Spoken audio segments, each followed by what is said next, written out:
Hello and welcome back to Mental Health Matters. My name is Andrew Ditzel and this is episode 21. Today we have an awesome guest on here, Gabriella Brachfeld.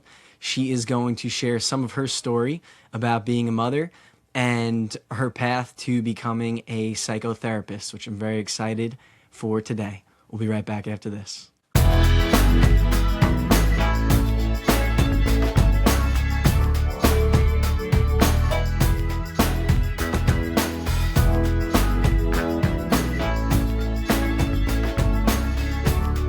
Alrighty, so we have Gabriella Brachfeld here, and I gave her a little bit of an introduction in the beginning.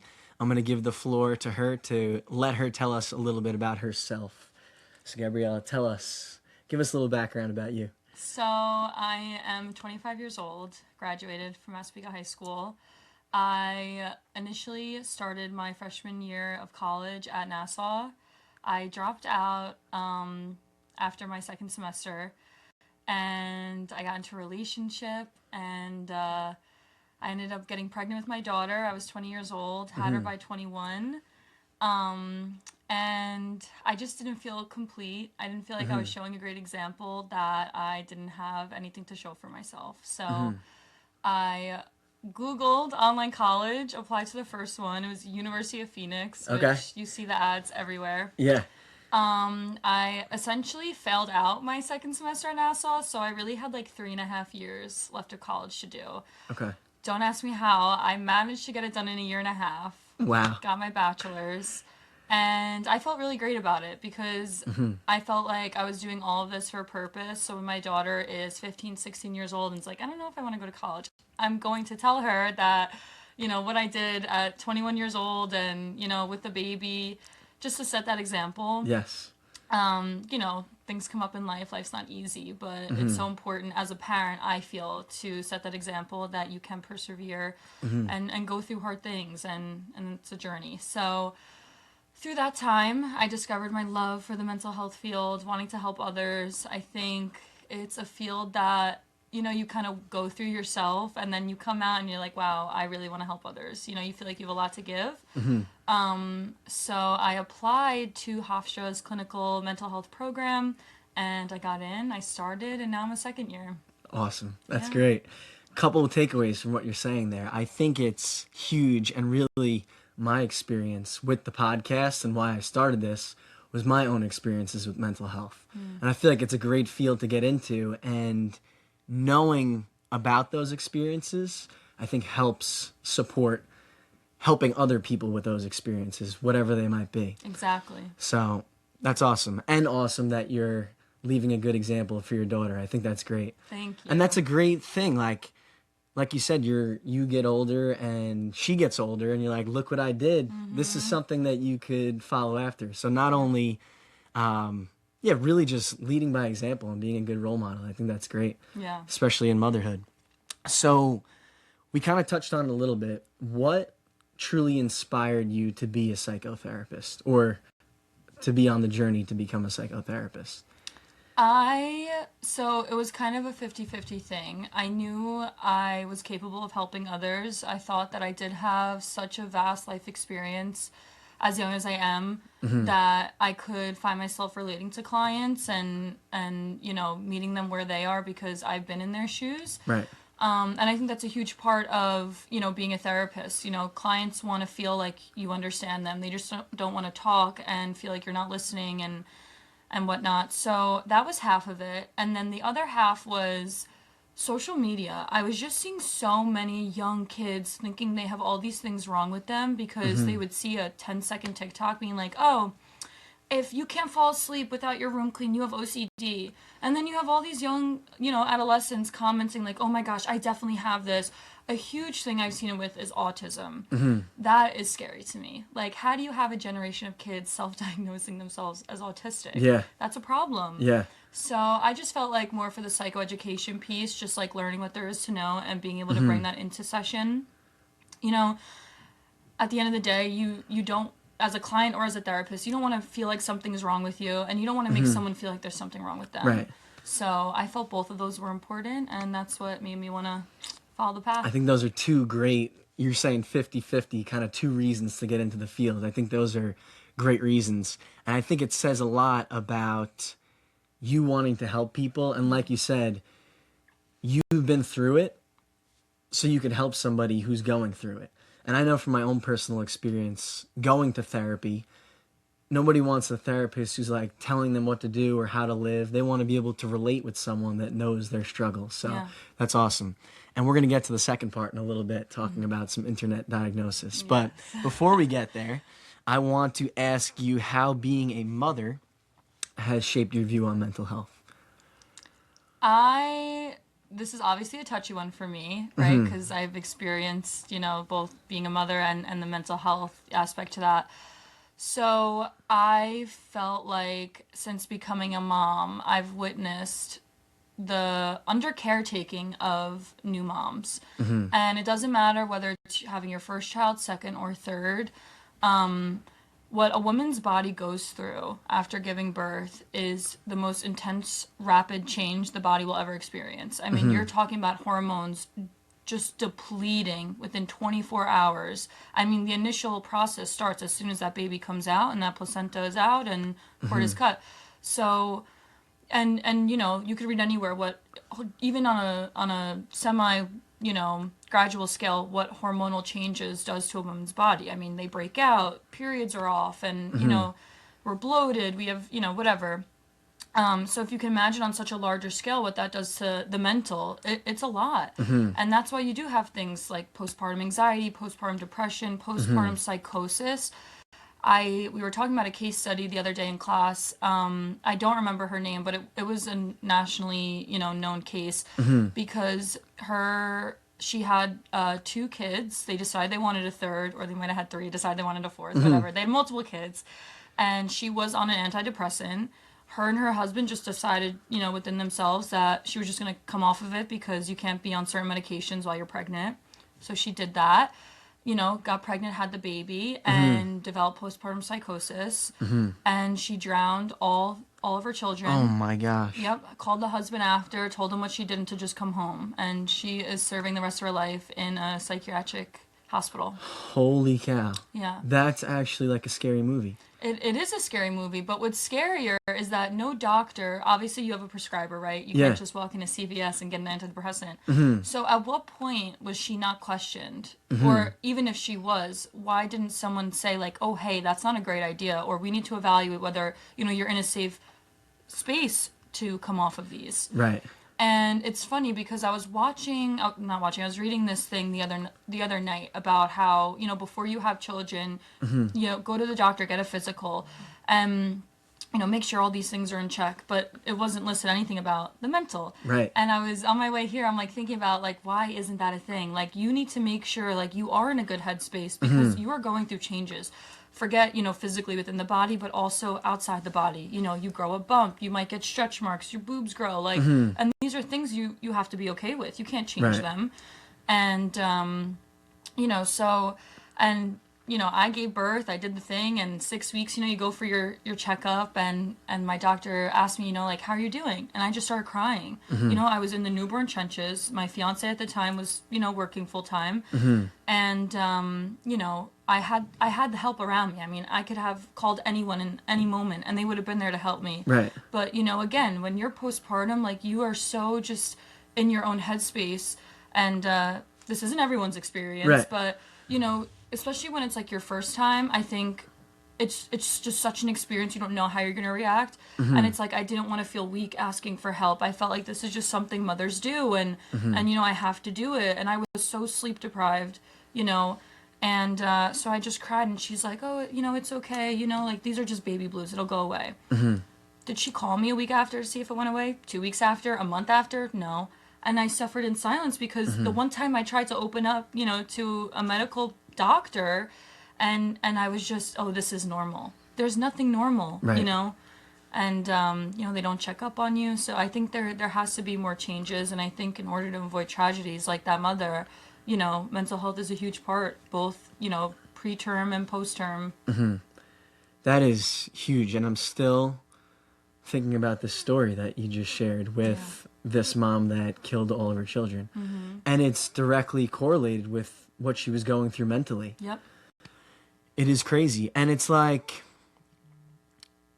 what can we do to help that, you know? And then you share your personal experience of you needed help and you had to ask and reach out for it. And really what I'm trying to do is break the stigma of, I mean, your personal experience, everybody has their own individual personal experience, whatever it might be. Pregnancy is definitely a big one, as you're talking about. Yep. But we can break it. And I'm taken back by the fact that you were asked one time and then that was it. You know, it's almost like I even have gone to mental health things, like whether it's a walk or a run, supporting mental health. And what's always so interesting to me is we go there to support mental health, but I never hear one person having a conversation about mental health, where it's almost like these are the conversations that we need to be having, you know? And I think for a lot of people, it's challenging to have that conversation because maybe it's tough times that we've been through or things that we might not want to open up and share about. But yeah, it's crazy. Like how are you going through what you're going through and no support, you know? And like, yes, we can reach out for help, but how about also other people being aware of situations and reaching out to people who might be struggling? Yeah. And I think there's a balance in that. People reaching out, but everyone also being aware of the fact that mental health is really important. And yeah, like you said, there's the physical part, and I'm not a woman, so I can't have a baby, but experiencing being pregnant, the changes in your body, like that's physical, but what's the mental that comes along with that? I think that's something great for people to hear, especially women who are having kids. So thank you for sharing that. That's big. So now you're a mother. You're a mother and you have a beautiful, great daughter. And you touched on this a little bit before about internet diagnosis. There was two things that got you into the field. One was wanting to help other people and putting yourself in those shoes. But also the other part of seeing so much on social media, online, things like that, and people diagnosing themselves through the internet. And you said a big one was autism. So how do we make that work for us? Because I feel like technology can be a great thing, but can also be a very dangerous thing. So how do we make that internet diagnosis that people are doing, especially kids, on phone, like 12-year-olds, middle school, looking at TikTok, oh, do I have this? Am I autistic? And stuff like that. So how can we make that work for us? I think, and I do see, people doing it already, psychiatrists, psychologists, they are getting on, even, psychotherapists, and they are using, I said this before, psychoeducation, which is literally what it is, the education on anything, psychological. Yeah. And I think it's great because it's a way to educate and kind of, pull out that little like internet diagnosis thing, but also I think it's important for people who do have those diagnoses to hear that and feel validated in a way. And I think no matter what, however old, you can't you got to go to a doctor. If you truly feel like you have these things, it doesn't hurt to get checked, but imagine like, I'm calling myself OCD because I want my room clean, like I said, at the end of every night, but the person with OCD who can't leave a room without flicking the light switch 5 times or walks out of the house and has to walk back in 10 times because they're convinced themselves they left the stove on. How do you think that makes them feel? They suffer and you're sitting here like, I have OCD. Right. It's not cute. It's not trendy. Mental illness is real and people suffer. Yeah. That is big. And I think sometimes even people can use mental health as an excuse. Like, oh, I have this, that's why I'm failing at this. Or I have this, that's why I'm behaving this way. So I think that's a big one. Like you said, it's like we could have somebody who seriously has OCD or seriously has autism, and then you're claiming that you have it yourself, and it's like, what's going on here? And I think there's a lot of confusion of, do I have it, do I not? And then medication as well, right? Like, I see it a lot, or I saw it a lot when I was teaching 12, 13-year-old kids. My kid has ADHD or something like this, and they're medicating them. Or is it just your kids acting up and not paying attention, and we can avoid going down a mental health path and we don't have to go down a mental health path? Well, I think that brings another point up. Like, does your kid have ADHD, or do you just have them glued to an iPad every other day? And so the hours they're in school, they're going through literal withdrawal and they can't stay focused. Right. I mean, your times are changing. There's so much more to consider. And when it does come to diagnosing, they have the DSM-5 TR online. You could pull it up. It's not just like, going back to this, or let's use ADHD. It's not, oh, I can't sit still, I have ADHD. No, there are criteria that have to meet. There's time frames involved in certain diagnoses. It's not just like a one thing you hear, that you're like, oh, they have this diagnosis and they do this, but I also feel this, so that means I have it. No. I mean, if you really want to look at it that way, then everyone has everything, right? Yeah. So, and it's just dangerous. And I think, especially with children's, their mind and bodies are growing.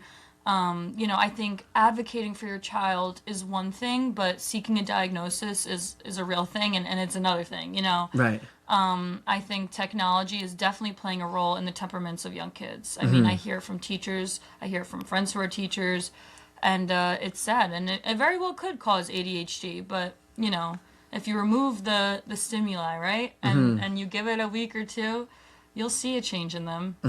I do think technology is a huge thing. Yes. Even so I used to teach math, and for me, math is, you got to write it down.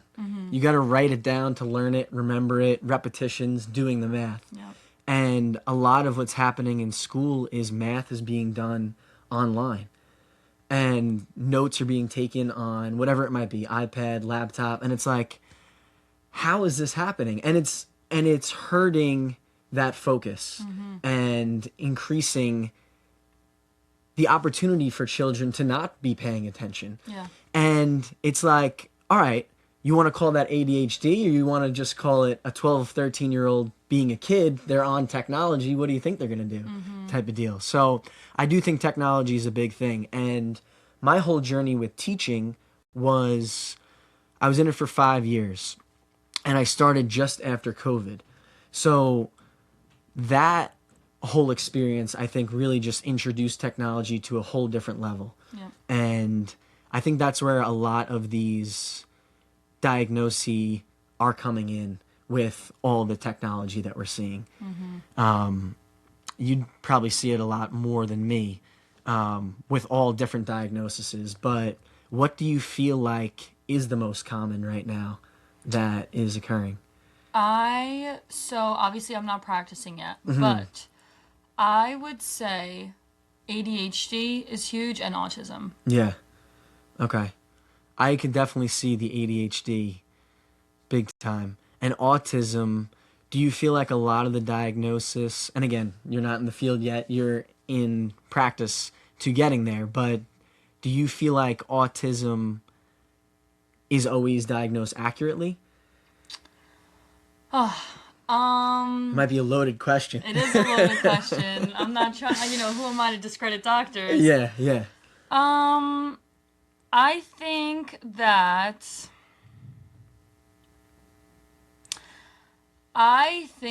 there is no perfect child. I think we all have our quirks, Right. and I think that's okay. I think sometimes it takes, boys and girls, but I mean, it is proven boys sometimes take a little bit longer to maybe speak or write than it does girls. Does that mean they have autism? No. I would hate to think that a doctor would sit there and be like, yeah, they're autistic, if they truly aren't. But I also hear, parents go on TikTok and be like, they'll say a statement, right? Like, for example, my son's autistic, or my 3-year-old was just diagnosed with autism. He's 3, Yeah.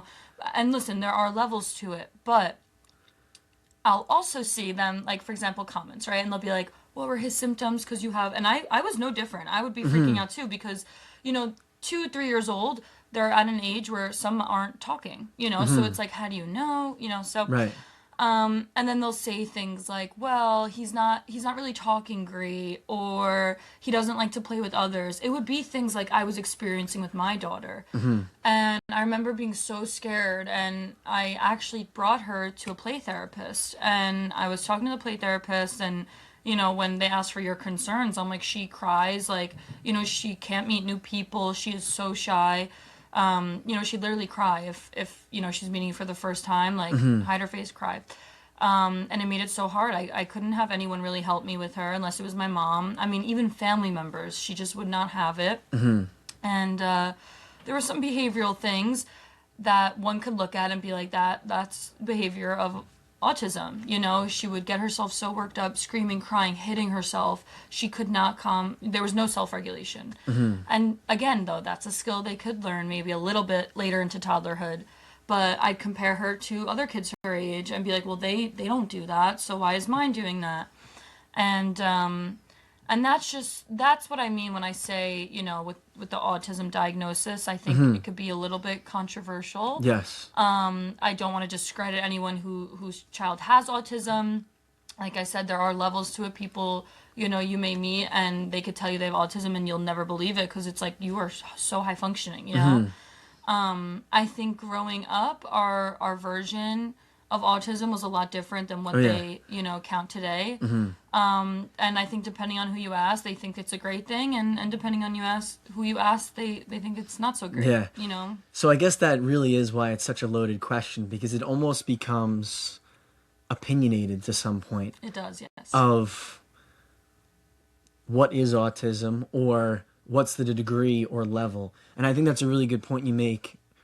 A couple of years ago, or whatever, 10, 15 years ago, it's a completely different understanding of what autism is then to what it is now. Right. That's a really good and interesting topic. And I think as we move forward, it almost is going to become more of a gray area. That's just my thought, but it's not black and white. You know, it's not like autistic, not autistic, but figuring out how to cope and live with whatever it might be that people might be going through. Because everybody really does have an individual experience. It's not like 1, 2, completely different, like finding that gray area and helping people and meeting them where they are. Whatever it is, going back to whatever you struggle with. And something that I always talk about on here is my struggles with anxiety and depression. Mostly my depression stems from anxiety, but that's a whole another thing, you know, like we talk ADHD, OCD, autism, there's tons of different things. Anxiety and depression are a whole nother thing. What experience and understanding do you have with that? I feel like every other person I meet has one or the other. Yeah. And it's sad. I mean, you know, and anxiety and depression are, to me, it's like, it's a very unique experience for everyone. I think what my anxiety looks like to me might look so different for you. Yeah. And I think people obviously cope differently and they handle things differently. So, you know, the output might look different. I just, you know, it's amazing that there has been so much like vocal outreach regarding the mental health field. And I think it does good things for the stigma that surrounds it. I think as a society that we have to ask ourselves, like, why is everyone anxious? Why is everyone depressed? I mean, like I said, I feel like it's every other person. Yeah. And in the least judgmental way. I mean, I deal with it too. I just think in my own experience, I've tried medications, they end up not working. And I think what worked best for me was just finding these different coping skills. Even as a therapist, you know, a therapist to be, I can still sit and say I don't think therapy's for everyone. I think everyone is on such an individual path, and you have to find, it doesn't mean don't try it, but you have to find what it is that works for you. And I think it also depends on circumstances. You could be anxious because you have a test coming up, or, you know, at the start of the new school year, you know, school makes you anxious in general, so it might last the whole school year, but second school's out, you're good. Or it could be someone who, you know, got in a really bad car accident, now they're afraid to drive. You know, those are two different levels of anxiety, and two completely different ways to have to work through that. So, it's interesting. You know what just came to my mind is, I don't really know much about this type of therapy, but exposure therapy. Do you know anything about that? Yeah, so my understanding of it is that you gradually introduce, you know, I'll give an example. So I used to work at this practice, and there was a client who had a real fear of wind. And on days it would be windy, they used to come into the office hysterically crying. This was a young person. And so an example of that, the therapist used to plug in a fan and let the fan blow. Right. Just to get some sort of stimuli in there. And say maybe in another week, 2-3 weeks, maybe she'll open a window. You know. So it's about slowly introducing stimuli that, you know, mimics it, or well, that's the same thing. Mimics the you know, fear, and the goal is to just readjust.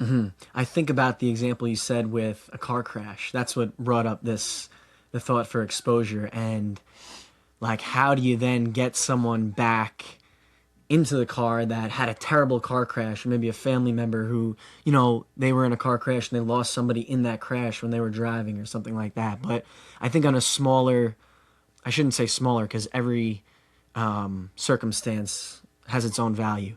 Like with wind, that's different than a car crash, might be different than spiders, might be different than snakes.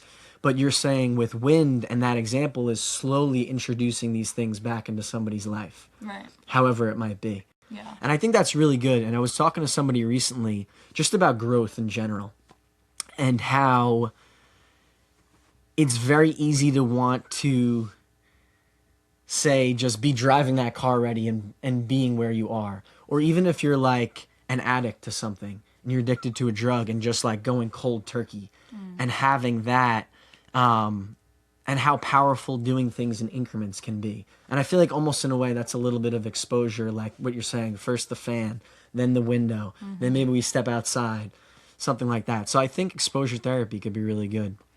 That's also just like how a lot of, you know, when we're, you know, when you're a therapist, right, and you have a new client and you're embarking on this journey with them, you know, our treatment plans kind of work similarly. You know, we have small goals, and then we'll have like the big goal after that. And Right. maybe after that big goal, we'll have a few more small goals, and then we'll reach another bigger goal. So, you know, it kind of works the same way. So kind of gauging who you're working with and setting those goals appropriately. I guess that's Right. really what I'm trying to say, is setting realistic goals. Yes, it's as all opposed about, yeah. to, And you do it with the client. You know, Right. it's not for you to create, but it's for what also the client finds themselves realistic for too. You know, we don't want to set them up for failure. Right. So it's so important that they're a part of that. I think by, at least in my own experiences, when I get overambitious and I set this crazy goal. Like, let's say even in the new year, I snack way too much. I eat way too much. I come here, I'm watching TV, I'm eating whatever it is, chips, ice cream, whatever it might be.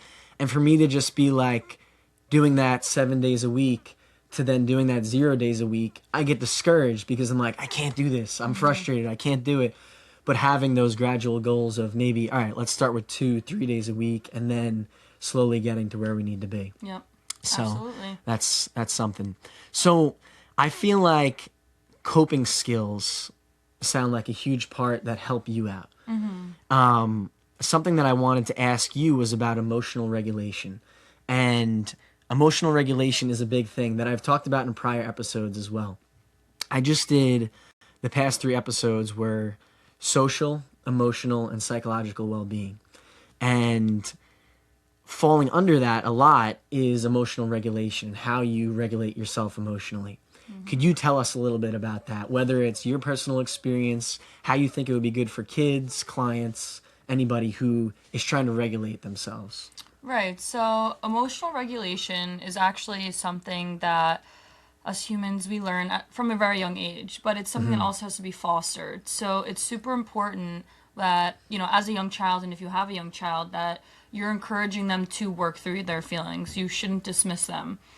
And it sounds like an obvious thing, right? But Yeah. you don't realize, you know, I catch myself sometimes too. If my daughter's crying over a toy, my immediate reaction is, that's so silly. Why are we crying over a toy? But she's actually crying over a toy, you know? And we have to break it down. I think maybe the more old school people, not maybe they're not watching this, but they disagree with me because it's We'll like, share it with some old school people and let them know. yeah, no, they might disagree because I think, at least, you know, I've heard from old school people that they find this generation, especially with parents, a little too soft. But I think if anything, we've learned a lot from my generation, our generation of kids, of what maybe could have been, a little bit better. And I think one of them is just like allowing that child to process emotions. So when a child feels safe, they come to you, they cry, or even, if something happens, even as a teenager, and to cry and be like, okay, well, however, for example, how I teach my daughter, like I mentioned, she did struggle with that. We do a lot of deep breaths, okay, I hug her, I calm her down, and I just tell her, okay, why are we crying? Say she's upset about the doll broke. Okay, well, how did the doll break? Okay, how can we fix it? Can we fix it? Like, instead of just being stuck on that emotion that her doll broke, it's like, how can we branch this out and think a little bit more differently? And I think also just with young kids, it serves as a distraction. They stop thinking about how the doll broke, but now it's flipped to how can I fix this? Which, right. Makes it That's a great mindset. That's the growth mindset. Yes. This is broken. How do I fix it? Okay, I like that.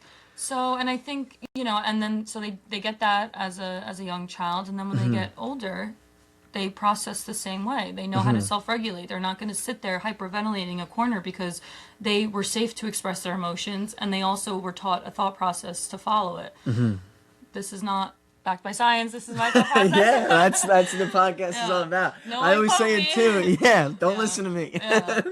But it's all good stuff and good conversational stuff that is so relatable. And we talk about it with kids, but it's like, I still struggle with that, like, and I've talked about on here, we all have emotions and they have to go somewhere, it's not like it comes up and then you could just suppress it and then it's gone. Like, it's got to go somewhere, or you got to do something with it. Yep. And like, I talk about working out. Like, that's a way that I cope with maybe hard emotions. But like, that's just one example. And like you're saying, you're doing that with your daughter and opening up a space for her to feel her emotions. How beneficial is that when she gets older? Because I think a lot of kids now, I see it, and like even adults, it's people don't know how to express their emotions because maybe they never have. And why not do that for kids so that when they're older, they can express that? Yes. Yeah, talking through it is huge. It really is. Yeah. That's like, and I know we were kind of just saying different things work for different people. When I have conversations with people, that helps me out a lot. Because I feel like when I can talk to someone and really pinpoint with my words what I'm going through or what I'm feeling, that helps me out so much. Of course. Because sometimes up here, it's so much different than I'm making it out to be, if that makes sense. Of course, I'm yes. thinking of it. I'm thinking of it, and I'm like, what is going on? Why am I thinking so, whatever it might be, like negatively, pessimistically, irrationally? And then you say it out loud, and you're like, wait a second, that's what I was thinking? Okay, I'm all good. And for me, that helps me regulate my emotions as well. Yeah. So I think there's a lot of different ways to regulate. And I'm not studying it, I'm just kind of living it and talking about it. But is there any other coping mechanisms that you would say for whether it be a kid or anybody else that you feel like is good? So again, this is very like to each their own. I think if you enjoy writing, journal. You know, you said something about going to the gym. I do the same thing. Yeah. And that's like physiological. Like you're actually ridding chemicals and producing these happy endorphins, and it creates such a positive also experience. Being at the gym. And that's great. I think for young kids, I think just because they're young, in my opinion, these are like formation years, right? So it's like you want to be careful. I personally feel, when it comes to kids and coping skills, like I said, we talk through it, we do deep breaths, hug it out, and those are things they'll take with them later too. And yeah, like you said, when you talk out your own thoughts, they don't seem as scary. I do the same thing, and it's like, okay, yeah, it's not that bad. Or my friend will be like, "You're fine," and I'm like, "You're right, I am fine." Like, why am I? Sometimes when it's just a lot up here and it scatters itself, so it's like getting it out, and it simplifies it a little bit. Yeah. I think journaling's a great one. Yeah. I love journaling too. You're not a journaler? I don't have time, and it's like when I do have time, I'm like in a dark bedroom, so it's like I can't. Yeah. But I do In a way, I guess I do use my notes app sometimes. I'll just like randomly write thoughts. That's usually when I'm feeling like really down though, and I like truly like I can't even begin to like tell someone how I'm feeling, Right. because and I don't know if you can relate with someone who like tiptoes between anxiety and depression, but do you ever feel like say you're like in the midst where you're like really feeling down, like tomorrow's a new day, and then like it really does feel like that, where you're like, okay, what was I mean, also I'm a woman, so maybe I don't know, but No, I can absolutely relate with that. No doubt yeah, about it. I think understanding that tomorrow is different than today is huge, yes, especially with depression, because I get that a lot where I'm just so down, and I just want to do nothing and isolate myself and be alone. And I think that's a great thing. And I think that's universal. I don't think that's only being a woman. I think it's man, whoever, what you're going through is knowing there's light, and yes, having that idea of no matter how bad it gets, there's always tomorrow. So I actually saw somebody recently talking about this. He had autism and he shares his story. He actually wrote a book about his autism and how his dad was his number one supporter. And he would get bullied every day at school because he was autistic. And every day he would come home, he'd be crying, he'd be miserable, he'd be a mess. But his dad would always say to him, tomorrow is a new day. Like, talk about depression. Like, imagine going to school, being bullied all day long, and like I just, and it's like, luckily, I don't, for the most part, I don't feel like I'm bullied a lot, and I still feel that depression. You know what I mean? So I feel for that, yeah, but knowing that tomorrow's a new day is a great positive mindset. yeah, That's and good. and I think it also goes into like perspective. Like perspective is so important because like I could sit and tell you how bad, for example, I had a postpartum. Not actually, but as an example. But then you hear the Yeah. story and it's like, shit, I really didn't have it that bad. Like everyone, there's always going to be someone who has it worse than you. And I think sometimes when I do hear things, at any given moment, I just like thank God, like, Yeah. that thank God that's not me, thank God that's not my kid or my family, and you pray for them, right? Yeah. But then it just gives you that mind, like you have to realize sometimes how grateful you are to be here. You're healthy, you have all four limbs, like it's such a blessing. Yeah. Gratitude is the attitude. Yeah. I love that. That's funny. Before, and I do want to talk about faith a little bit, you're leaning on God, but before we get into that, one more thing I want to talk about that I brought up is isolation. And I know I experience isolation from time to time. And I feel like, especially with technology and kids, socialization is disappearing. And it's happening all on social media where people are connected through social media, but not connected so much out in maybe you're playing sports or in a community or involved in something. So, what do you think about isolation and how maybe good sometimes, stepping back from a situation and giving yourself some time alone, but the negative side of it as well of too much isolation? Yeah, I think too much isolation could definitely lead to like social anxiety. I mean, I could speak from personal experience. When I became a mom, I wasn't going out. I mean, my daughter was getting sick left and right, even if I want, like, and I had these two mom friends, and our daughters were all born like within a month or two of each That's other. great. Yeah, So that's like a little community in itself. yes, I mean, it was amazing, especially like for that first year.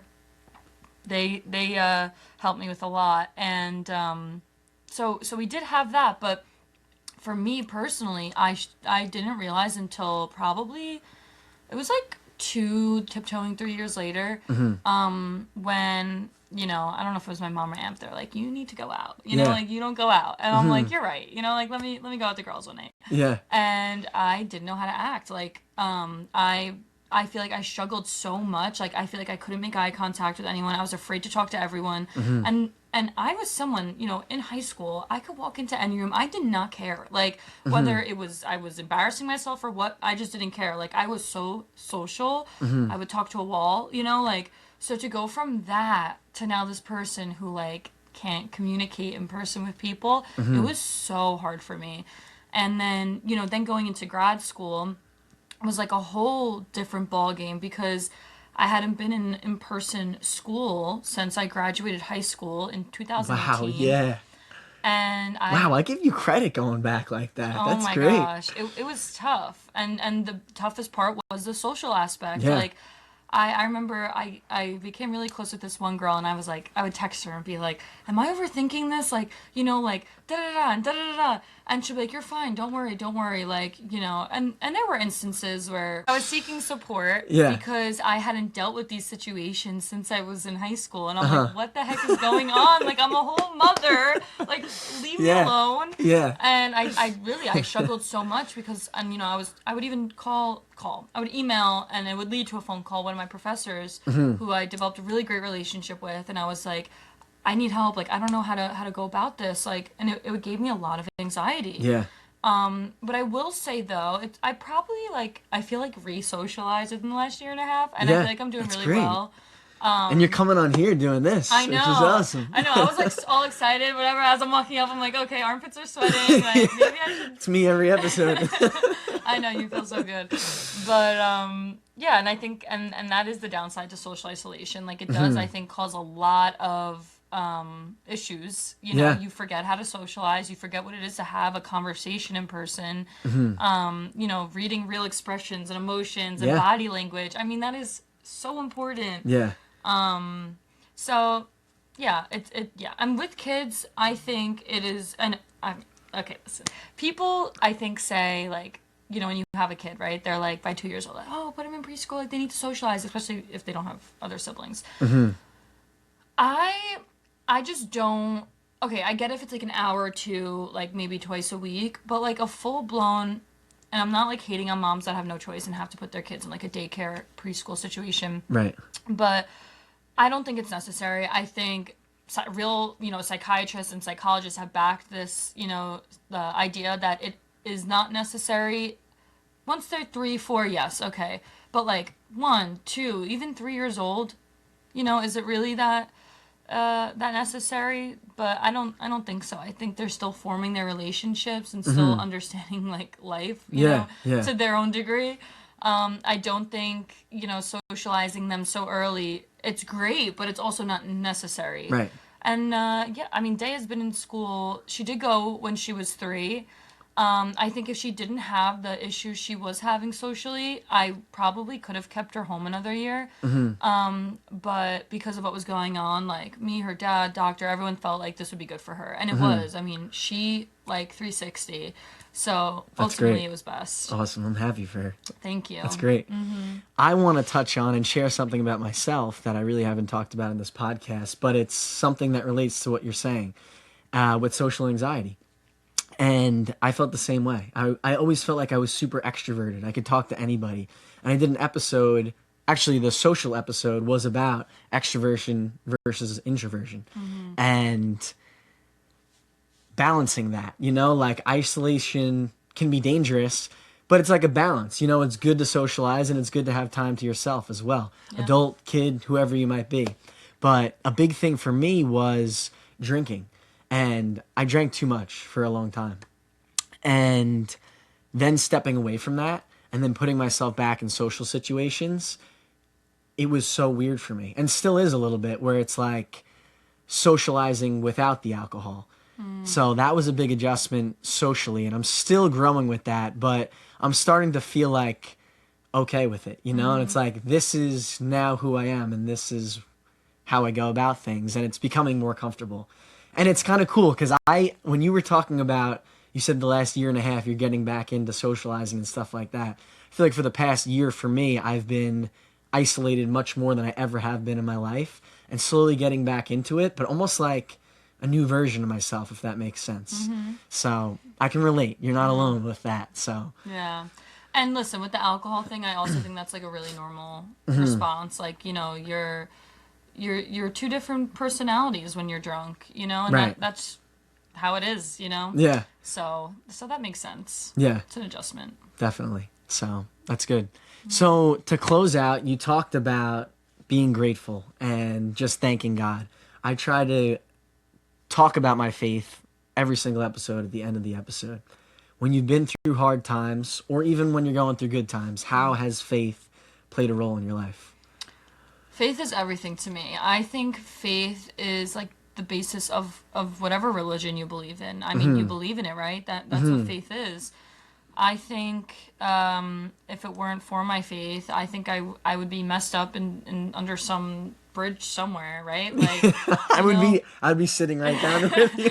Yeah, like it's so important to just believe that like rejection is redirection, and things don't work out, but that's because something else is happening.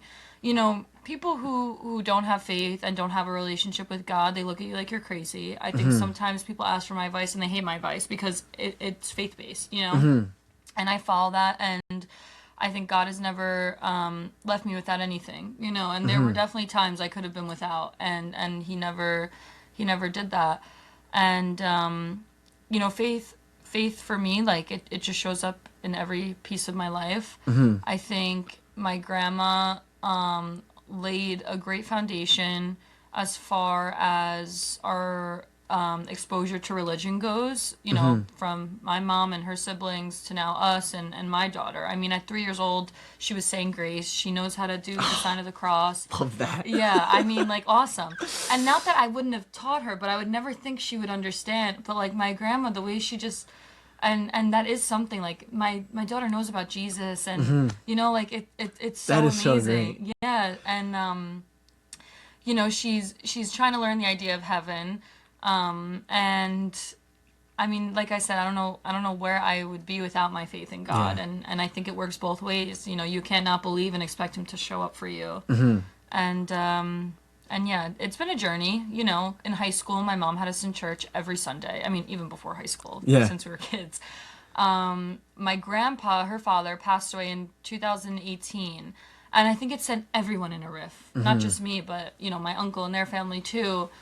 Everyone just kind of slowly backed away. And I don't think we ever talked about it, but it was something like we all noticed. For us to not be in church every Sunday, it was just crazy. And I think that happens in life, something tragic happens and it knocks you off your feet, and you're angry at the world. You don't understand how the world's going to keep moving, and eventually it does, and you're like, okay, and you start to feel better, and I think God understands that, and I think he's still waiting with open arms, and I'm still not in church every Sunday, but I feel like my relationship with God is like closer than ever. That's awesome. I love that. Yeah. I was going to ask you a question that you kind of answered already. I was going to say, because for me personally, I go through ups and downs, and I talk about that on here a lot, where it's like sometimes you're feeling it, you're like, wow, like I feel the presence of God, where I feel so close. And then other times where I had a period of even like a couple years, like I always had a strong faith, and then even for a couple of years, I was away from my faith, and like I was lost. And I think it's so natural. And like you said, he's always welcoming you back with open arms, no matter what. So you kind of answered that question of the ups and downs. Yeah, and I think it's a normal thing to experience. And I mean, there's even people who've never really experienced to have any relationship with God who, I don't know. Time to time, I'll watch some testimonies here and there, and it's just amazing. And I just wish there was a way for like every single person on this earth to see it and feel it. Right.